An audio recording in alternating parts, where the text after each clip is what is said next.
Para sa dugang ang mga balita sa Negros, kagpanay mangin kaupunta si Adrian Prietos. Adrian?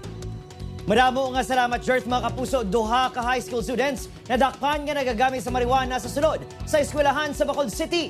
Yaring balita exclusive.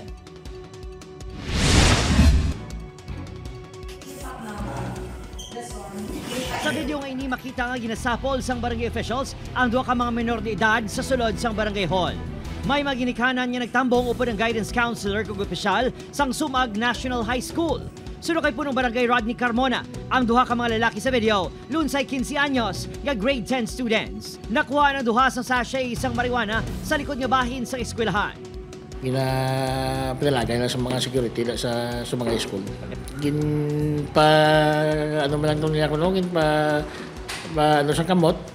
Ang isa lantaw ang kamot, ay unod pong isa makita may mga sachet. Sunod sa pinakamay estudyante nga nakaistorya sa news team nga wala lang nagatubang sa kamera, nadakpan sa aktong duha nga nagagamit sang marijuana. Ginbay dalom na sa counseling ang duha ka mga estudyante. Ginkasugtan sa sinapol sa barangay ang dugang alihok sa eskwelahan agud hindi na masulit ang insidente. Nagpasalig man ang maginikanan nga hugot nga tutukan ang mga bata.